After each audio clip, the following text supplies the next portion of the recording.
Welcome to Channel 2. So, karong adlaw, gabi huna or unsa pa diha. Kung kadlawon muna kita or basta muna na. Anyway, welcome to Channel 2. Naa ba kay karelasyon in a relationship? O di ba kaha minil naka atong tan-awon ang sitwasyon sa inyong relasyon? O di ba gugma na ron. Okay. Una nga card. Pak. The Hermit. Hala. 9. Sa mani. Natigulang na lang duha sa inyong relasyon. Kasi pagpasabot ana. Ang usa na ay feeling nga murag di na siya mura siya na-trap mura siya piniriso na sa inyong relasyon na mura siya kanang ganahan siya mo shine pwede siya ka-shine o taman kay inyong depreso kay naiusan ninyo grabe maka hold on naka-ground sunagi kanang gitawaan ni kanang bidaog latos dyan kuan grip murag kusog mo took muna ang feeling pud nimo kung ikaw ang gituok magnaw nimo dili walang wala stress kung ikaw pud ang nagtuok na stress pud ka so meaning stress mo 9 mo di ay 369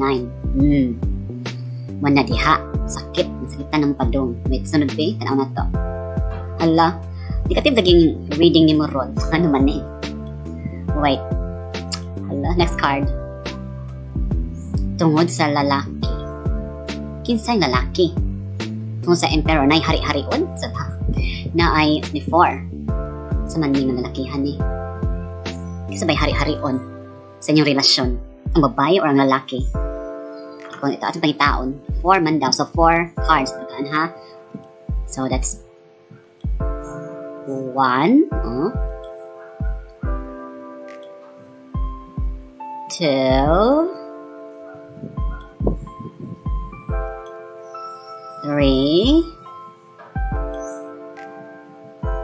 4 hala balance pareho mong duha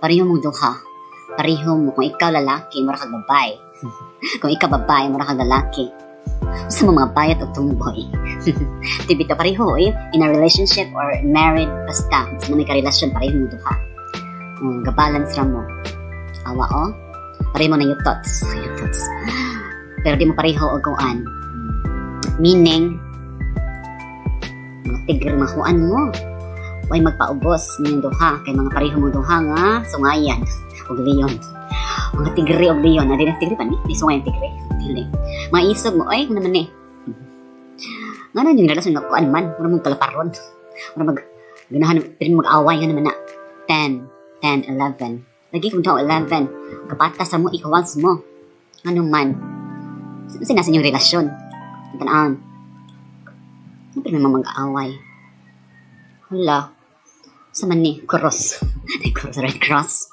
sa red cross dugo 20 judgment sa judgment sa inyong relasyon anong man nga pero mag-away marag toxic ang padong kuan basta ko na wait sa ang duha ito ay bata sa tunga sa bata ni baby hala can be kung babae ka minyo na ka or sa inyong relasyon ay bata meaning na may anak or ganahan ka mga anak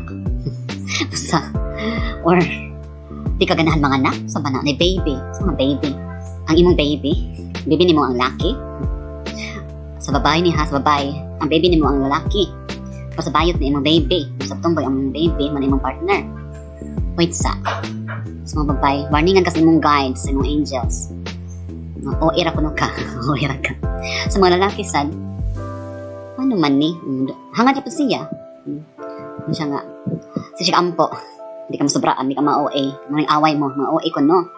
na OA man. Ang mga lalaki, kung lalaki ka, maingon ka nga OA, kinsa ang OA? Ang imong baby?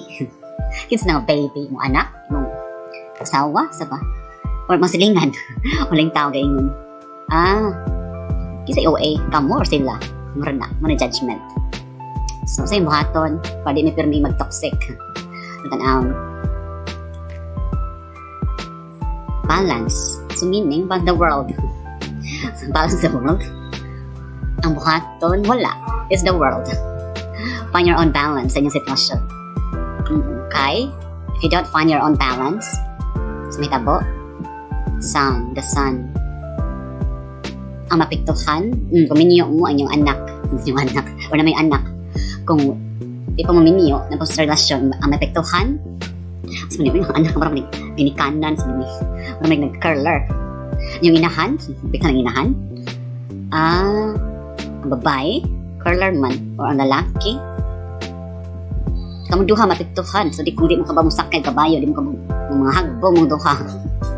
O saan, o mga sunog mo. Di mo, mga sunflower, 1, 2, 3, 4. Ay, the death. 4 is kung na, 4 in Korean, 4 is death. Di ba, 13 is kung na, 1 plus 3 is 4. Mura mo kung Friday the 13th, or duma 4, meaning na ay death sa inyong relationship. It can be magbulag mo, or magtangan mong gugma sa usa. Pwede mong kabang balance sa inyong relasyon karon. Hala. Balance, girl, boy. Bakla tong boy.